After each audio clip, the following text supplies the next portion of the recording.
What is an Azure Virtual Network? Most people hear that term and think it's just another setting you flip on when you're deploying a virtual machine, something you check a box for and then forget about.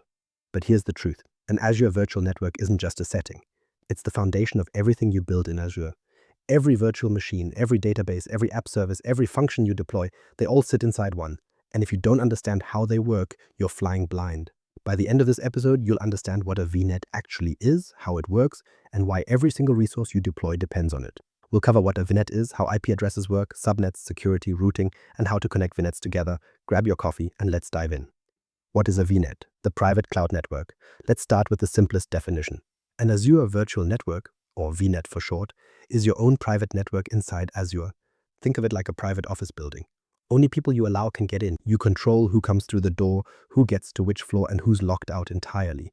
Before VNets existed, things were different. Deploy a virtual machine in the cloud, and it was basically exposed to the internet by default. No private network around it.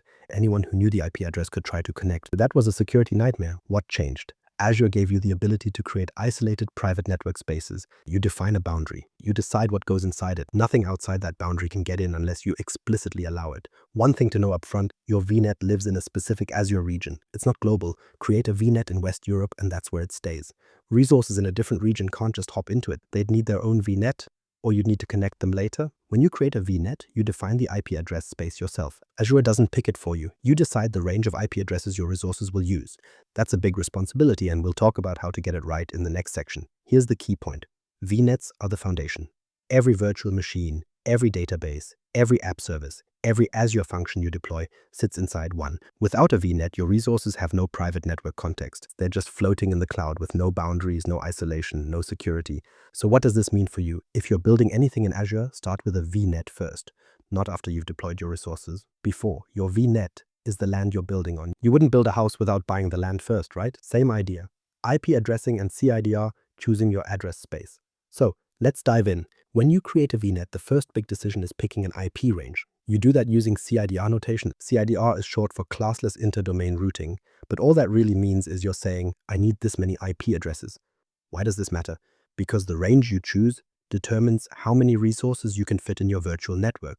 Here's how it works. CIDR uses a slash and a number, like 16 or 24. That number tells you the size of the address space. A16 gives you about 65,000 IP addresses. That's a lot.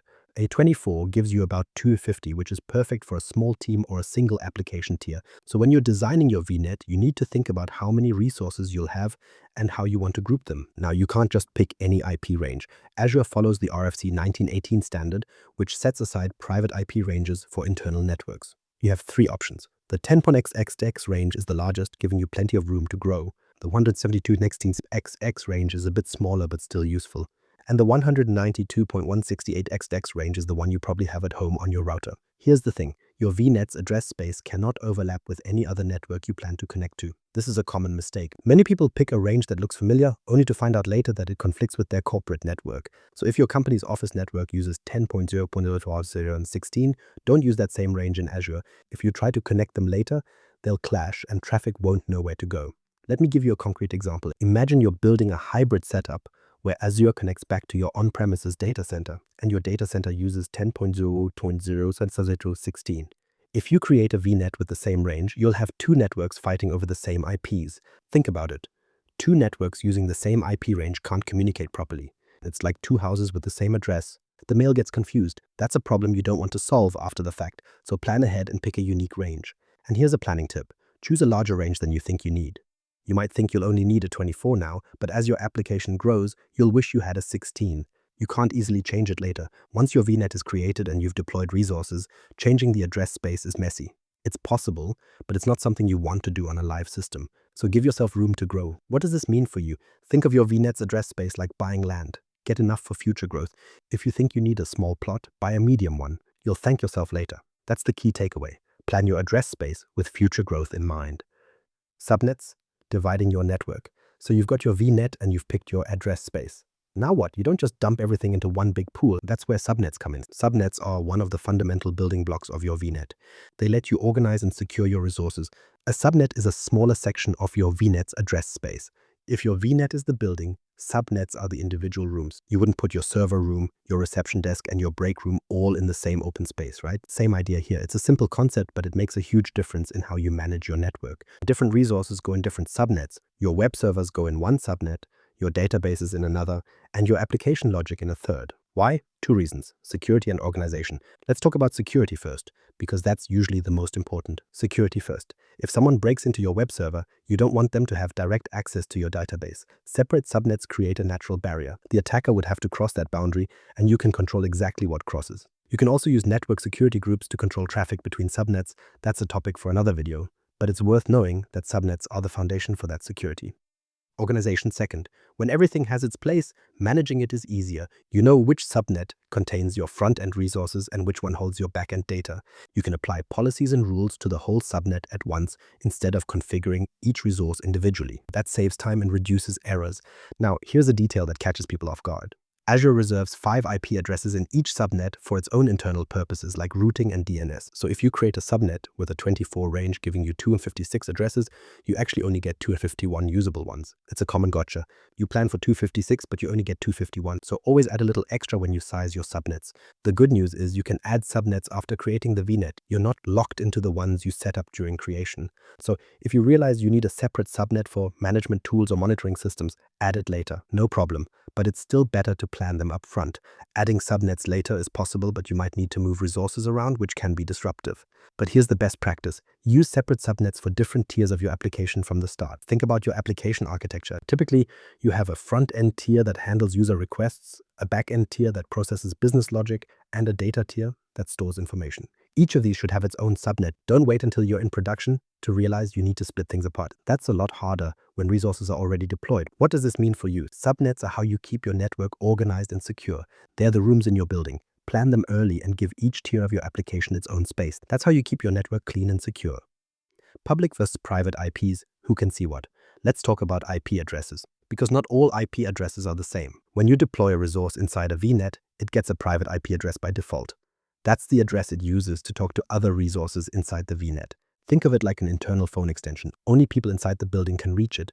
Private IPs are only accessible from inside the VNet or from networks connected to it. If you're sitting at home on your laptop, you can't reach a private IP in Azure.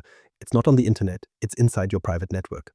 So how do you make a resource reachable from the internet? You give it a public IP address. That's the address visible to the outside world, like having a published phone number instead of an internal extension. Here's the key thing.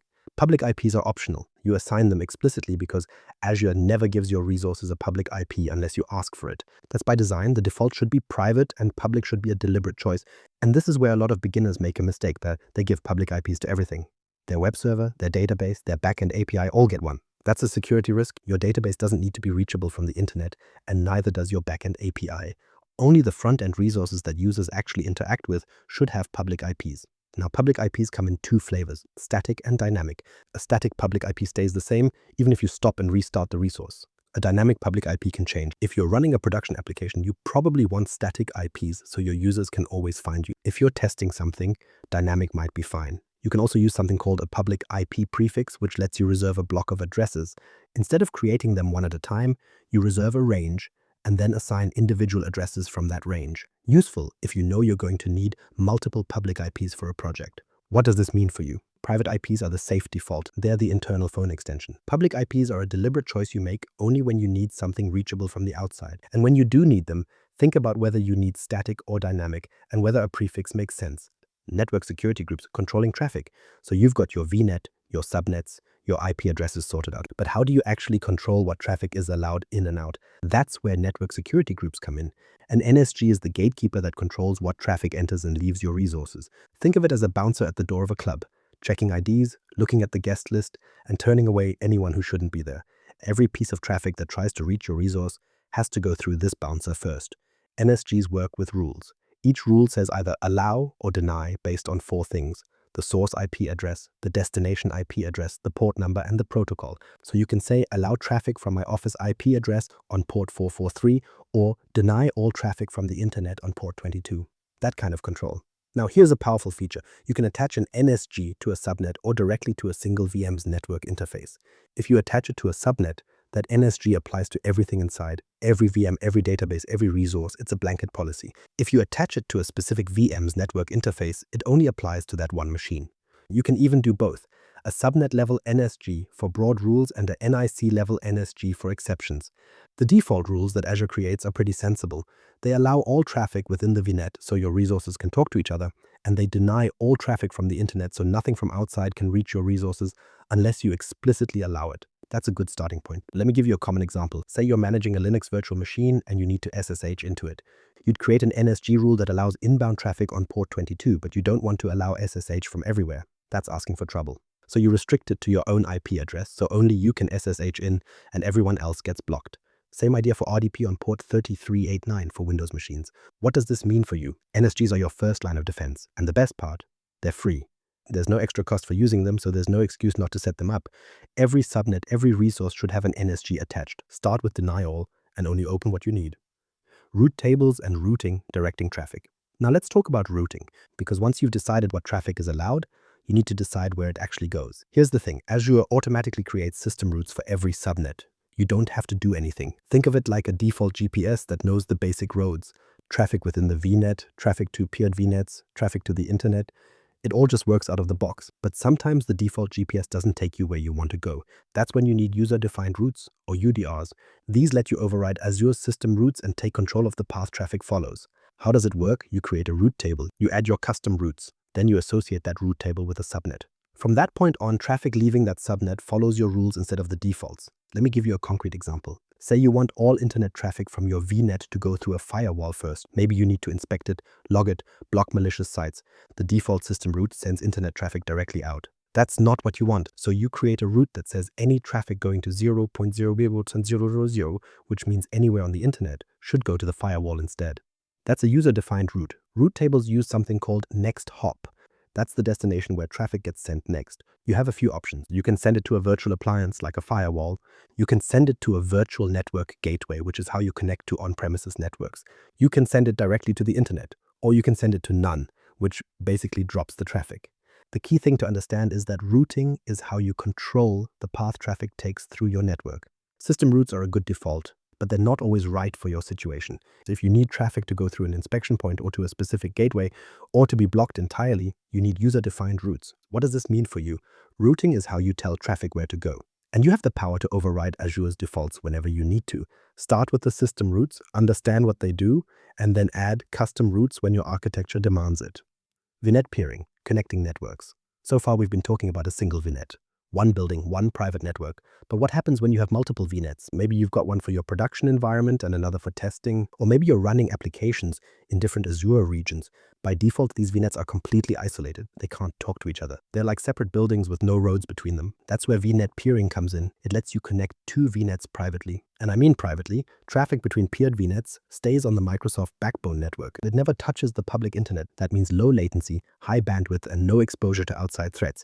Here's something that surprises people. Peering works across regions too. That's called global peering.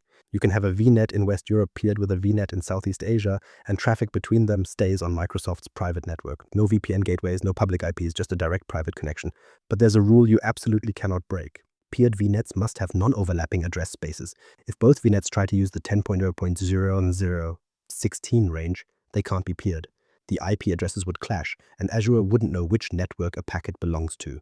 So remember that earlier planning tip about choosing your address space carefully. This is why. If you think you might peer VNets later, make sure their ranges don't overlap from the start. Now here's a detail that trips people up. Peering is non-transitive. What does that mean? Let's say VNet A is peered with VNet B and VNet B is peered with VNet C. VNet A does not automatically reach VNet C through B. They're not connected. Each peering is a direct link between exactly two VNets. If you want A to talk to C, you need a separate peering between A and C. So how do you handle this at scale? You use a hub and spoke architecture. One central VNet, the hub, is peered with many other VNets, the spokes. The hub might contain shared services like a firewall, a VPN gateway, or monitoring tools. The spokes contain your individual workloads. Each spoke peers directly with the hub, but spokes don't peer with each other. If a spoke needs to reach another spoke, traffic goes through the hub. That keeps things organized and gives you a central place to apply security policies. What does this mean for you? Peering is how you build networks that span multiple VNets and regions. It's the bridge between your buildings. Plan your address spaces so they don't overlap. Remember that peering isn't transitive, and consider a hub-and-spoke design when you start growing beyond a single VNet. How it all connects, the big picture. So let's step back and see how these pieces actually fit together. That's where the real power is. You start with a VNet. That's your private space in Azure. Think of it as your land. Inside that land, you create subnets. Those are your rooms, one for web servers, one for databases, one for management tools. Each subnet gets its own block of addresses carved from the VNet's address space. Then you add security, network security groups attached to your subnets. They control what traffic is allowed in and out. Your web subnet allows traffic from the internet on port 443. Your database subnet only allows traffic from the web subnet on port 1433. The bouncer at each door knows exactly who is allowed. Next, you set up routing. Maybe you want all outbound internet traffic to go through a firewall for inspection. You create a route table, add a custom route, and link it to your subnets. Now traffic follows the path you designed instead of Azure's default. And finally, you connect everything together. You peer your VNet with other VNets, maybe a hub VNet that holds your firewall and shared services. Now, your application spans multiple networks, but it all works as one connected system. Here's the aha moment. None of these pieces work in isolation. A VNet without subnets is just empty space. Subnets without NSGs are wide open. Routing without a clear design sends traffic to the wrong place. Peering without planning creates address conflicts. They are a system. Each piece depends on the others. Let me give you a concrete example. Imagine a web application. Your web servers sit in a public subnet with an NSG that allows HTTPS traffic from the internet. Your application servers sit in a private subnet that only accepts traffic from the web subnet. Your database sits in another private subnet that only accepts traffic from the app subnet. A route table forces all outbound traffic through a firewall in the hub VNet for logging and inspection. And the whole thing is peered with your corporate network so your internal team can manage it. That's the real value, not any single feature. It's how they all work together. 20 years ago, you would buy separate servers, configure physical routers, and manage firewalls per device. Everything was manual, slow, and expensive. Azure gives you all of this as a service. You define it with a few clicks or a script, and it just works. What does this mean for you? Once you see how these pieces fit together, Azure networking becomes predictable. You are not guessing, you are designing. And when something breaks, you know exactly where to look because you understand the system. So here's what I want you to take away from this episode. First, the most important step you can take. Create a VNet with a well-planned address space before you deploy anything. That single decision affects everything downstream.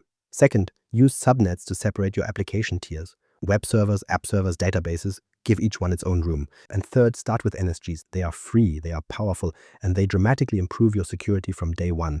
Your VNet is the foundation of everything you build in Azure.